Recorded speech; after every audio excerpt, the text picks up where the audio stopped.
Cowboys fall in the finale, 23-19. The final scores. The Washington Commanders drive down the field and cap off a final touchdown to win it.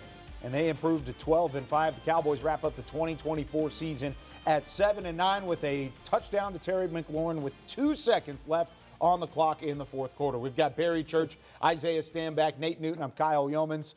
Well, that's how it comes to a close, gentlemen. That's how the cookie crumbles. It's exactly right. And the Cowboys going into this weren't playing for much. You got to see a lot out of this team. A lot of young guys got significant playing time. You saw Trey Lance start and play the entirety of the game. You saw Deuce Vaughn get some run. Rico Dowdle still had his opportunities. A lot of young wide receivers with the football. And then Micah Parsons had a big-time day as well. We'll get to all that as we go along. But your thoughts as the Cowboys season comes to a close? Yeah, without much, team success, looking forward to playing anything for anything as far as playoffs or Super Bowl, anything like that.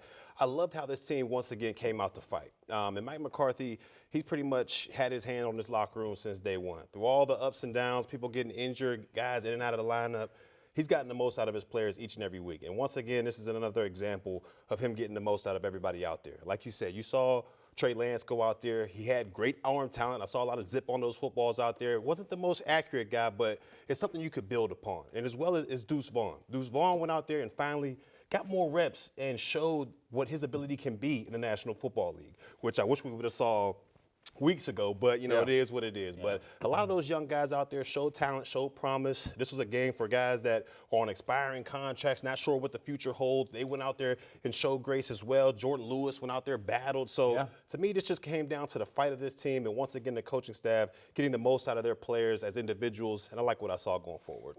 It was an ugly game.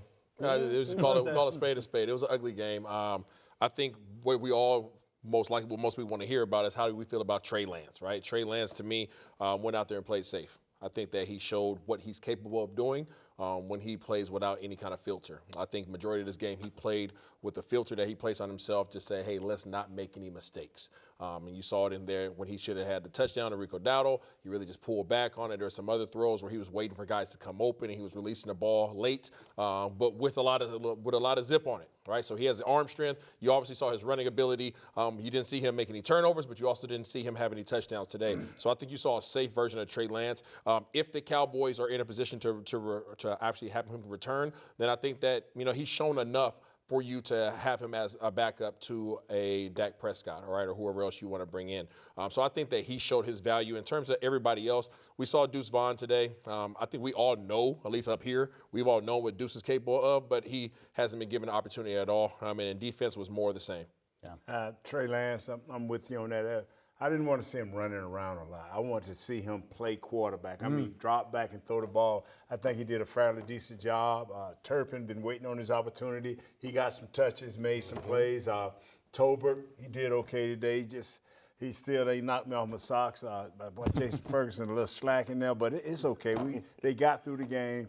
Number 11, our superstar, he played well. Parson, he played well, got 2 sacks, got what he needed to do. Deuce Vaughn, hey, we're all talking about him. We wish we would have saw more of him earlier. And I like how the guys just played hard the whole game. They could have laid this thing down, but they played hard the whole game, gave Washington a handful. And it always seems to be a wacky game with Washington, but they knocked us out of our misery, so in the game. Yeah, that's really the thing is at the end of it all, the air kind of left the building. Cowboys got into it late, had the touchdown from Rico Dowdle to go up 19-16. So you had things moving in the right direction. Felt like you were going to end on a high note. Either way, as this season comes to a close, Barry, I think you outlined it in a great way.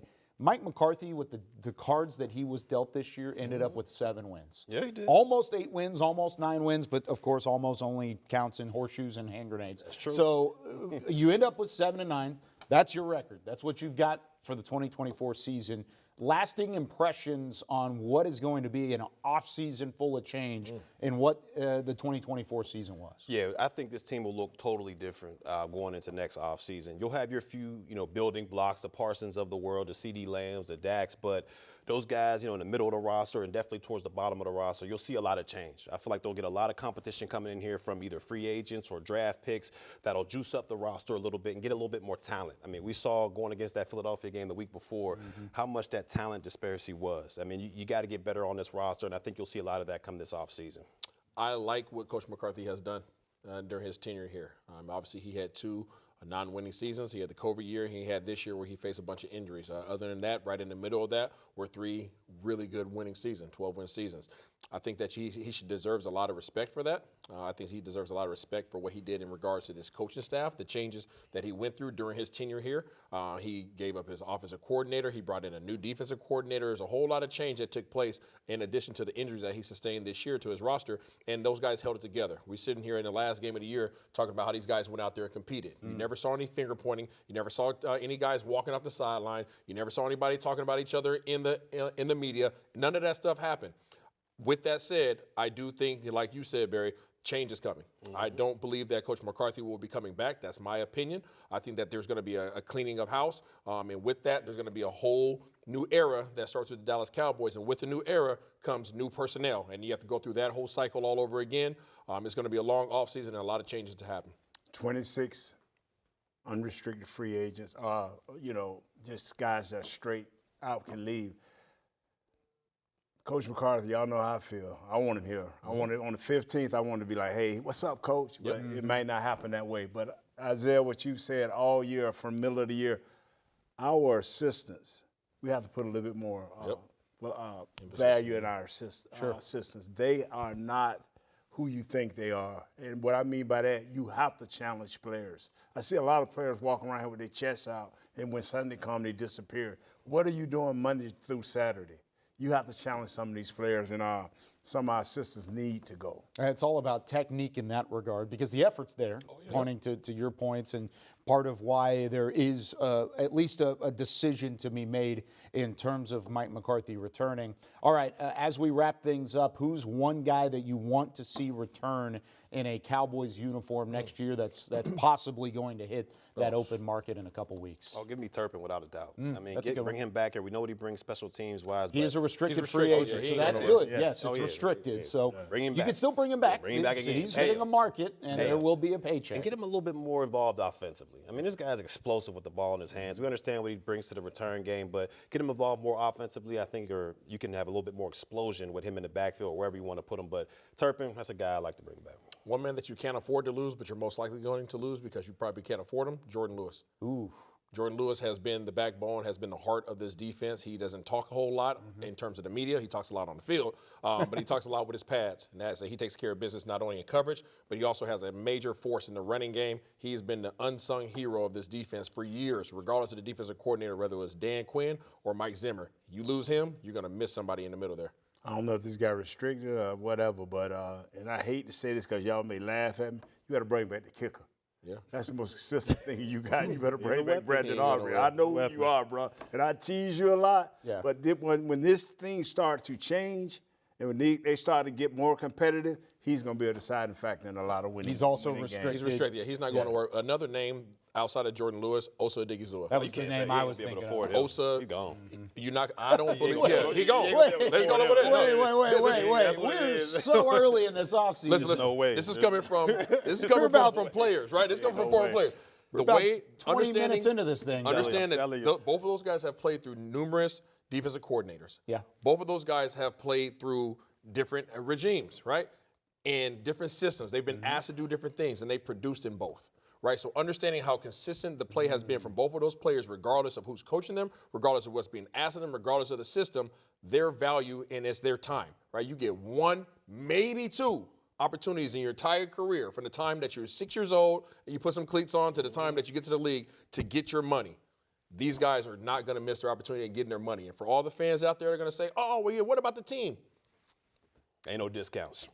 It's I before team. That's just the reality. You would love to have it, right? When you're one of the star players, I'm just keeping it real. When you're one of the star players and you're in a DAC or a CD position and you're making all this money, you can make those Tom Brady calls. I'll take 10 grand, 10 million less, right? I'll take 10 million less so you can go out there and make the team better. When you're one of these guys that have been going through it, overcoming injuries, overcoming different systems, and you finally get your payday, you're going to get your bread. The bottom line is you have 16 weeks, training camping, 18 weeks.